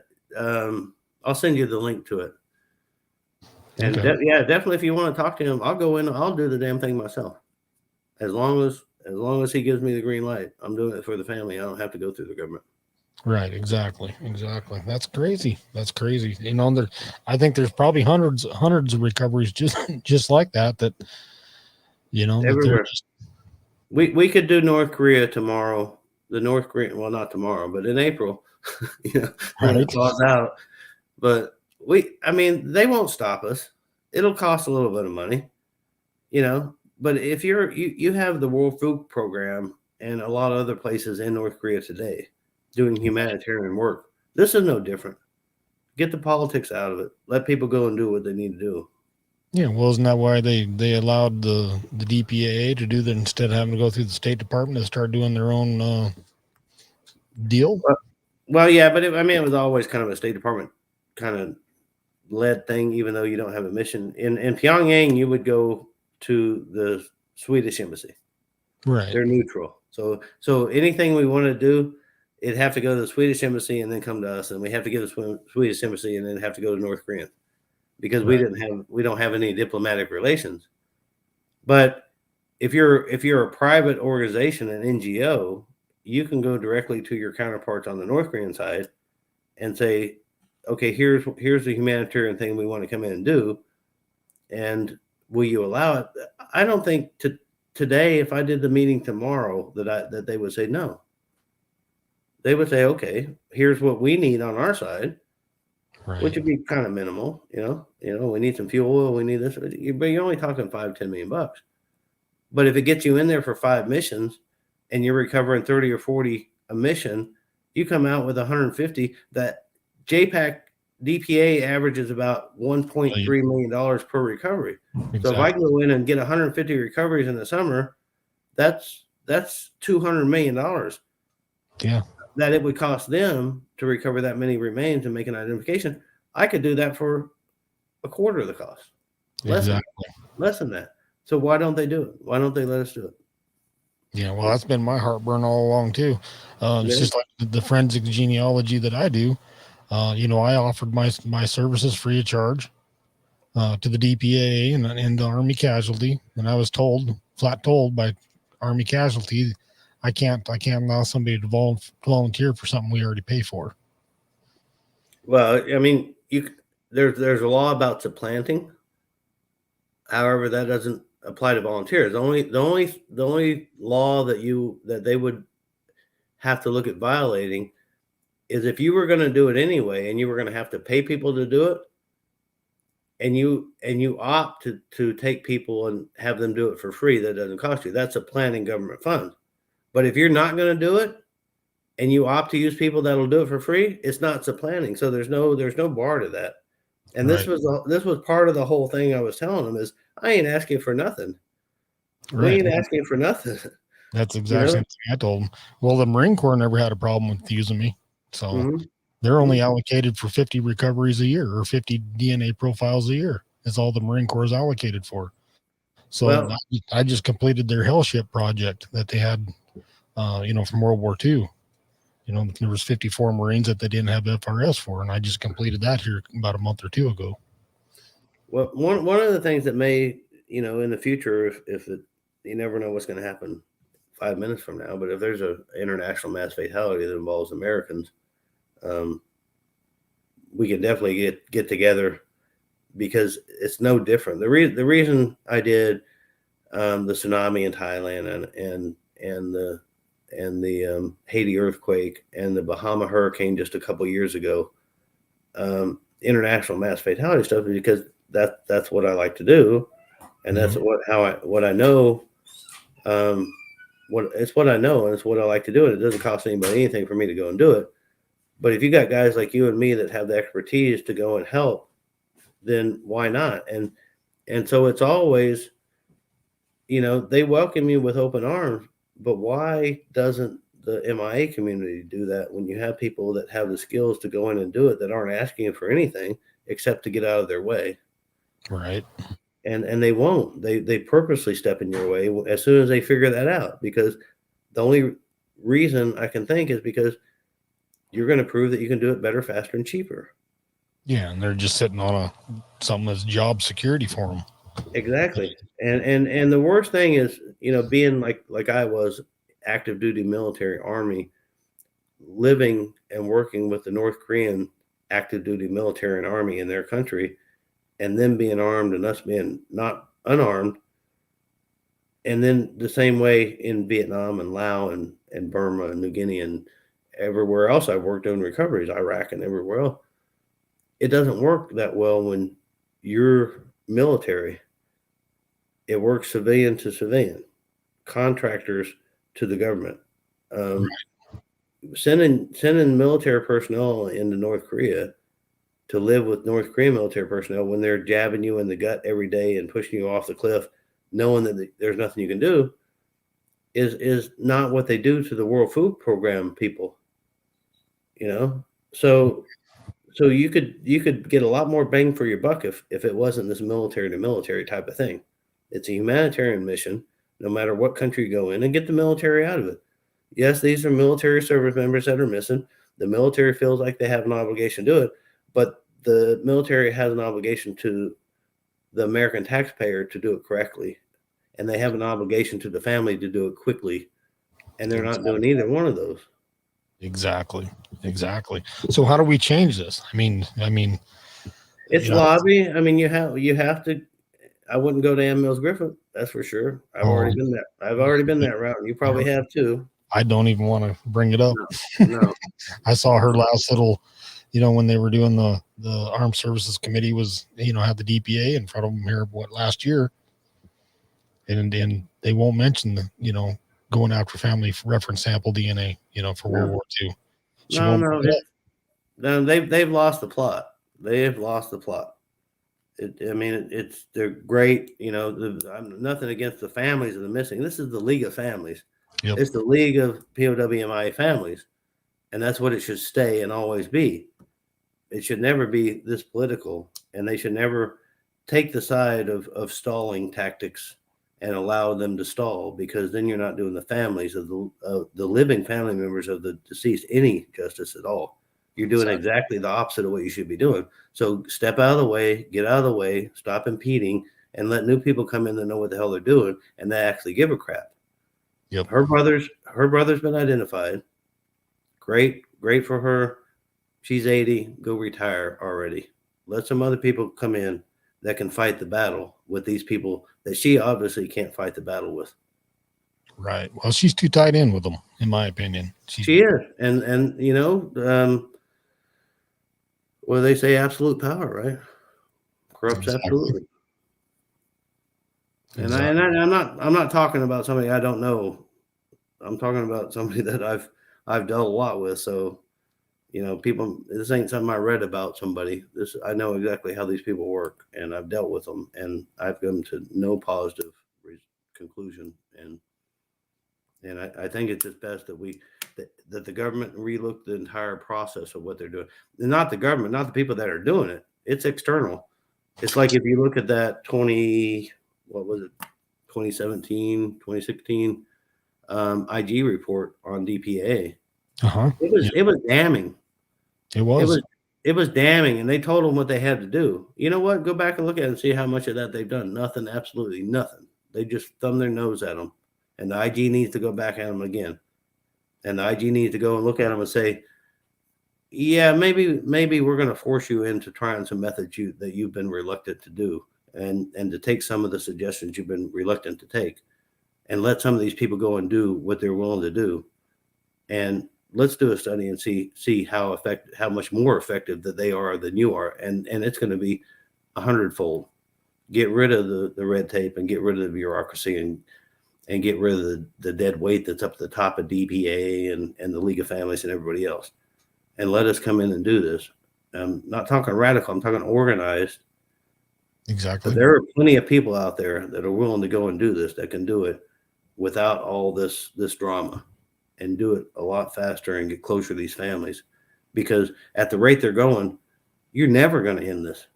And in 10 years, no brother or sister, probably very few from the World War II, are still going to be alive to get closure from their brother or sister that were missing in World War II. 10 years later, Korea. 15 years later, Vietnam.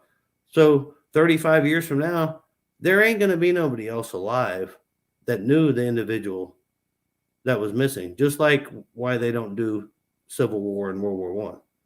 Exactly. So what if you don't speed it up? Just stop it. Just finish it and save the money. Yeah. Well, I do know some things that are happening on the DNA side of things, by some of the families that are working. I'm not going to reveal too much on here, but I'll get offline and tell you about it. But yeah, not embracing modern techniques and modern scientific methods. They're still stuck in the old ways, and it's never going to change unless they adapt. Yeah. And, even the GPR it's not really, super modern technology and stuff. It's another tool in your tool bag. Exactly. You have the trowel that you've been using for 4,500 years, and you got a GPR that you've been using for 25 years. They're all a tool. One may work and find it, and one may not. But why not use all of them? Why exclude things? And when it's like in Laos, I've been on sites where you're trenching, special forces site, special force losses. You're trenching, and then you're cross trenching, and you're leaving 50 centimeter by 50 centimeter bulks and 7-foot trenches. I mean, what are you going to do? Bury somebody standing up? in here. You know, there's so much better ways to find that. If they're here, use the GPR. But you're talking. I did 3 missions one time in Laos on a special forces site on this river, cross and trench and cross trench, and it was the hottest place I'd ever been. And on the last day, on the top of a pile in the middle of the trench, on a break, a worker looks and says, "Oh, look at that!" He pulls out a tooth from the very top of the pile. What are the odds of that? Yeah. This is after 90 days on the site, and so you extend it, but they didn't use any new technology on any of that stuff, and it's so frustrating. And it's all, some of it's with individual anthropologists. There's some great anthropologists and archaeologists at DPA and JPAC. I mean, really dedicated and great guys and gals, and I have really good friends. And a lot of them don't agree with what's going on. They're getting a good paycheck and they love the mission, so they're not going to complain, because as soon as you complain, you're out. Just like me, similar to me. As soon as you say anything negative, or you question any of their methods, you're outcast, and so you've got to go out on your own. So I don't blame any of the ones that are there that are sticking with this regime, because they're dedicated to the job and they don't want to lose their job, because once you're outcast, you're outcast. So there's a lot of us out there on the mortuary affairs side, the military side, civilians, anthropologists, archaeologists, stuff that were cast aside, but it was because you were trying to tell them what they didn't want to hear. Yeah. Well, hopefully someday that changes. It's just finding the right avenue to get it changed, I guess. Yeah, they got a clean house. And that IG report needs to be revisited, because the things that they were mandated to do, they never did, or they did it for a short time and they went back and they reverted. That's exactly right. Yeah, hell, you can't even find half the profiles on the website, MIA profiles that they were supposed to put in there. Yep. They control everything. Yeah, exactly. But the American citizen part of it, it's like POW-MIA, that was all up and up. They said, okay, you work with the University of Chicago to Illinois. We did. They said, oh, you're going to work on POW-MIA. I told the university that I was going to go and recon the site on this day. There was no problem. When I got there, that's when all hell broke loose. And so it's just like the left hand not talking to the right hand, and them being so afraid to think outside the box, that once I did that to them, that was it. They were done. And there was almost no more contact. And this is after spending 6 months going and meeting with every deck commander, personally, in Laos and Vietnam and Thailand, in Hawaii, and meeting with everybody to talk about how we're going to do this. And everything was working so fine. But as soon as you seem like you cross the line with them, that was it. And all it was, hey, just to let you know, I'm near POW-MIA, and I noticed some of your vehicles out here. Can you let your teams know that I'm in the area? And it was like a plethora of emails from lawyers about how you can't do this. You got to leave. You got to leave now. Well, first of all, you asked me to come here. Second of all, this is on my dime. And third of all, I'm a private fucking citizen. I'm a PFC. Yep. And POW-MIA now is a tourist site that has a goddamn metal stairway all the way to the fucking top of it. So you're telling me that I can't go to POW-MIA as an American citizen? No, you must leave right now. Now, how the hell can DPA lawyers tell you, get the hell out of Laos? I'm an American citizen. I'm here trying to do something right for the family. And you kick me out of the country. And that's a goddamn fact. And I'll send you that email too. Oh, do. You will get a kick out of this email chain. Do. Yeah. So what kind of contacts do you have over in Indonesia? Only one, and he is the UN mass fatality, the lead for international mass fatality for the UN. And I met him in the Bahamas after the hurricane a couple of years ago. Yeah, I'll have to get offline with you on that one too. Then. Yeah, and I can hook you up with him. He's a British guy, but he's okay. I mean, he's good to hang out and have a beer with, and he was there after the tsunami too. So he did all the stuff in Sumatra and Indonesia when I was in Thailand. So when I met him there, we had some great stories because he knew everything that happened on that side, and then I knew everything that happened on the other side. But yeah, he's there, and he has a lot of contacts, but he doesn't really do anything with MIA stuff. But as far as contacts, he has a lot of contacts. Yeah, I've got a family that needs a plane wreck dived on less than 60 feet of water. Yeah, let's talk. Yeah, the DPA won't go in and touch it. They keep telling the family that the relations aren't good there. So In Indonesia? yeah, that's what they keep telling the family. Okay, so they were just there doing a mission. Okay, so the easiest way to do is to get Dave, because Dave's Australian, and Australians have good relations with the Indonesians, and let him go in and do it.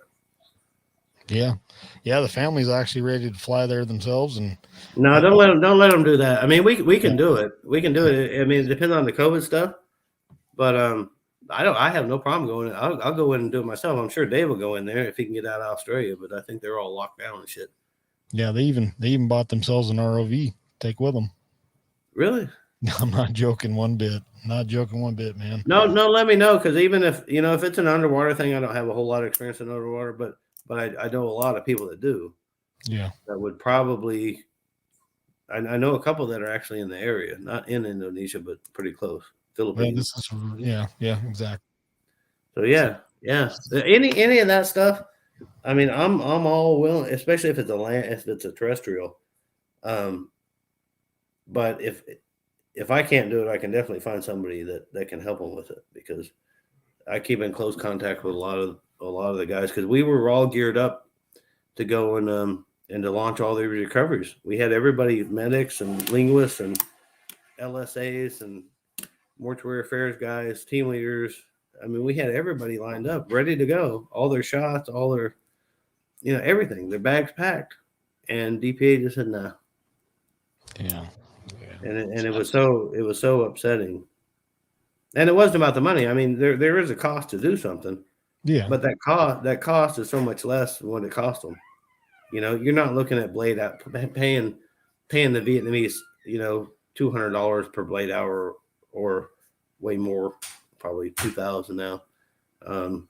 You can renegotiate all this stuff yourself if they just get out of the way. Yeah. New Guinea is full of crash sites. New Guinea is full of crash sites. Rabaul, New Britain, the whole island.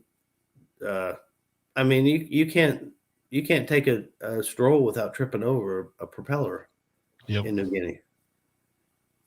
But they don't want to mess with it. And it's not New Guinea that's not wanting to do it.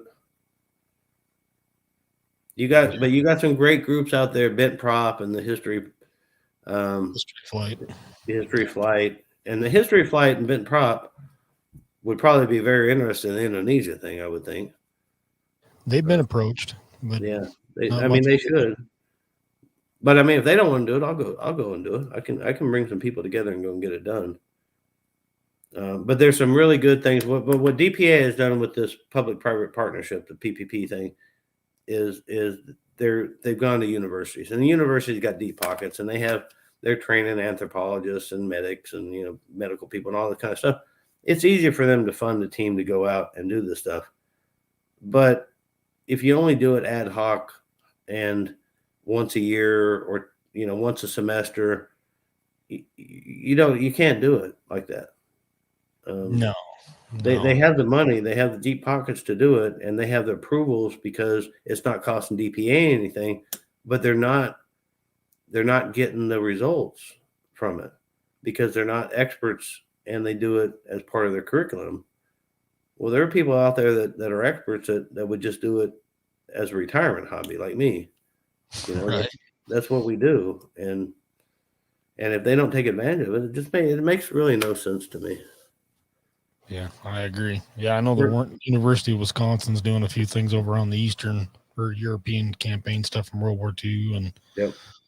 They started using University of Utah a little bit on the forensic genealogy stuff, but I don't think there's been much going on there. But, Mm.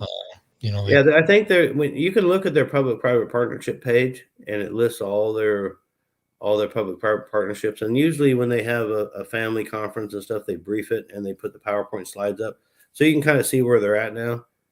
And right. and I think what they were trying to do was to link up the universities with other nonprofits and for-profits, so that you get some professionals in there, and it's kind of a OJT. So you've got guys in there actually that know what they're doing. Then you got guys that are in there training, and then you'll never see them again because they're doing their curriculum and they're going to graduate. But you have Right. your core group, and so that's what we were trying to get at with the University of Chicago, Illinois. It was, okay, we understand that the people that you send us are always going to change, but we're always going to be the same. And Yep. and the way that we do things are always going to be the same because that's the industry standard.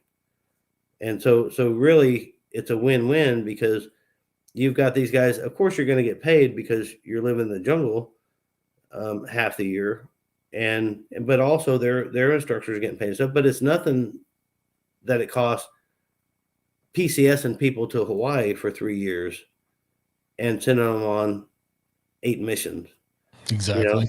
and paying all that cost. That's why the government contracts a lot of stuff out, because it just makes more sense financially, and it also expedites a whole lot of stuff. So, but that's the point we have to get to, and I'm hoping that DPA will come around, and I hope that the U.S. government comes around to telling DPA and getting the IG involved again to go back and look at where they're at with what they were told to do, and also some new things, and look into what happened with Sparrowhawk Global, MIA Recovery Group, and some other people, and try to tell them, mandate them that they're going to have to go and do this. You want to mandate Americans to wear a mask and get the damn shot and stuff, but go mandate them to go recover bodies, because they're not doing it. They're mandated 200 a year. The DPAA was, and well, they are, but that's easy when you're only doing Oklahoma. Well, yeah, but they could even do it with Oklahoma. Well, yeah, and 1 year. And that's going to run out. And so now they're going to blame COVID. Oh, we couldn't go. Well, all the stuff where you got the military, you're kicking them out because they've got to have COVID shots, and the military can't go travel overseas, and you can't go into this country because of the U.S. military policy. Well, if they were civilian contractors, you wouldn't have that problem. Yep. You wouldn't have that problem. They're working all over the world every day. But when you have the military involved with doing this type of stuff, it's just going to slow you down, and especially with COVID. So the whole time during COVID, you could have had contractors that fully vaccinated. We're going to go in, to these countries, and they would keep doing the mission. But they pretty much shut down for a long period of time. And so this mandated 200 IDs a year, they've been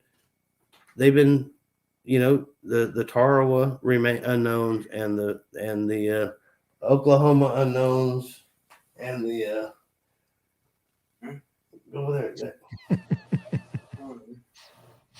All right.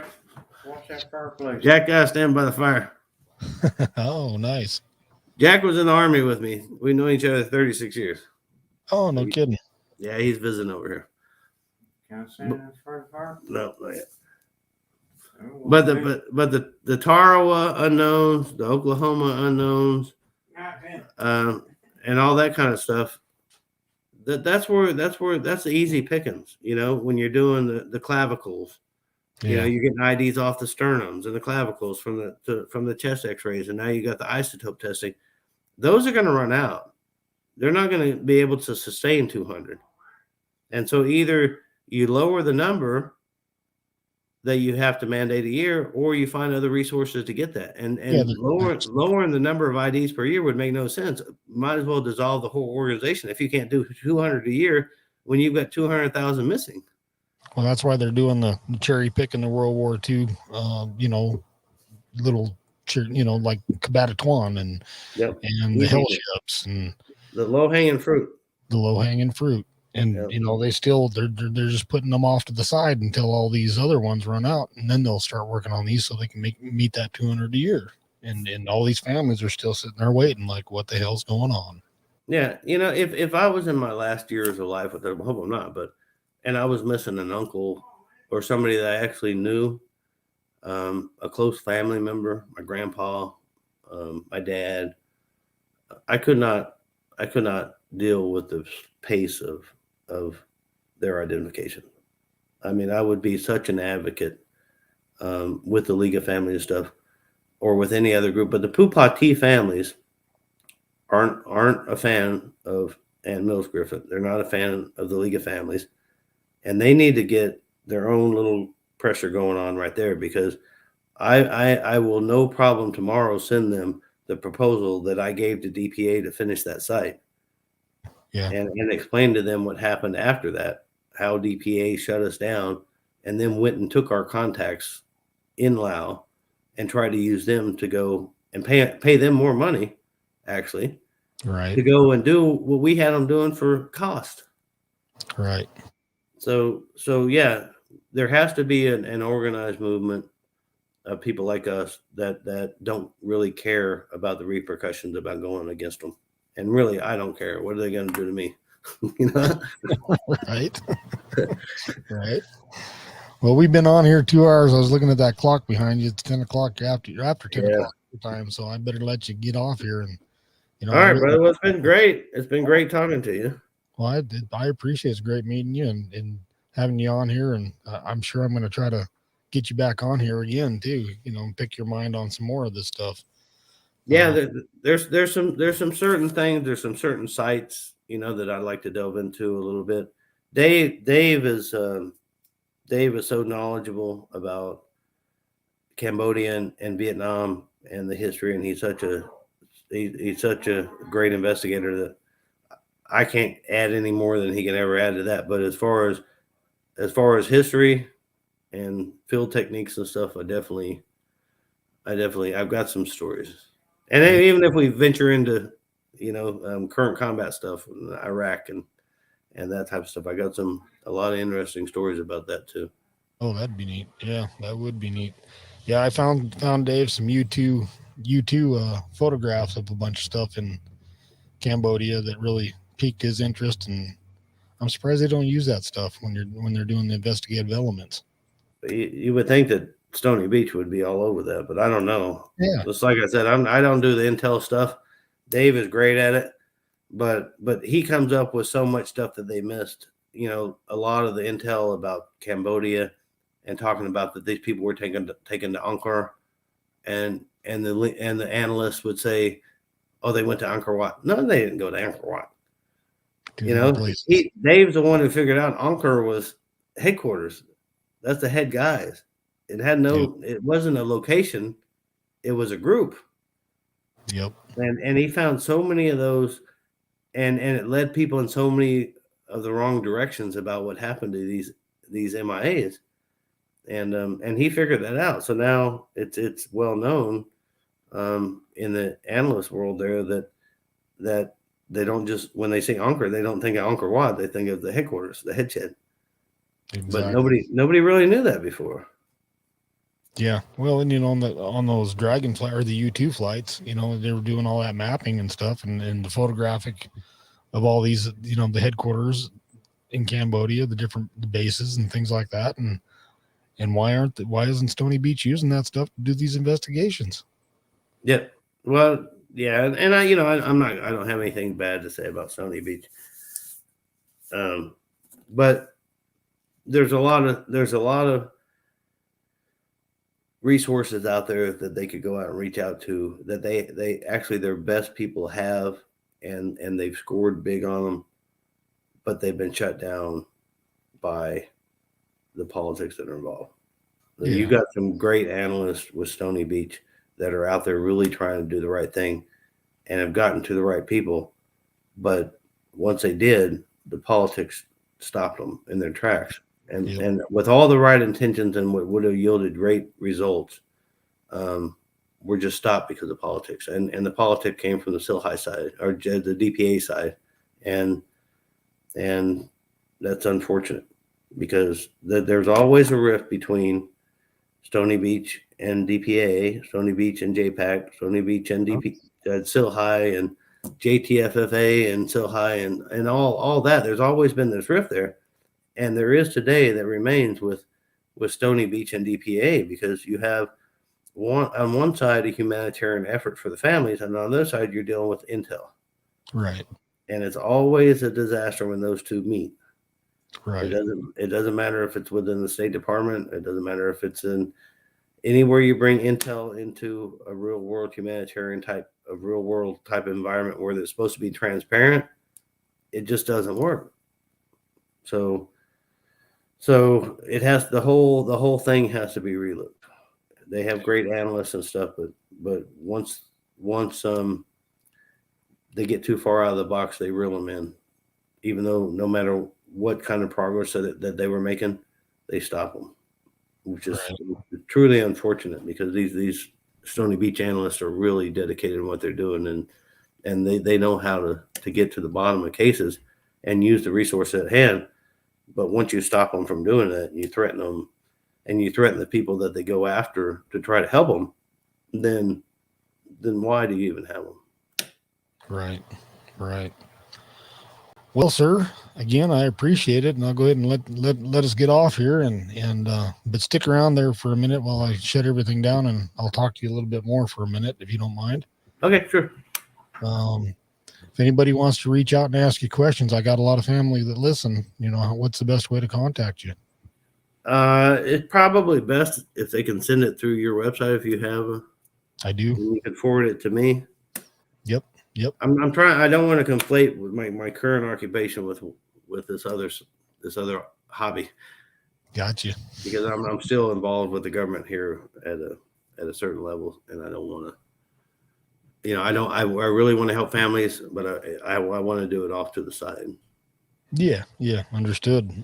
Yeah, that's why I kind of didn't bring up initially what your current occupation was. So yeah, and I have a great job, and I'm still helping military and veterans and their families and stuff.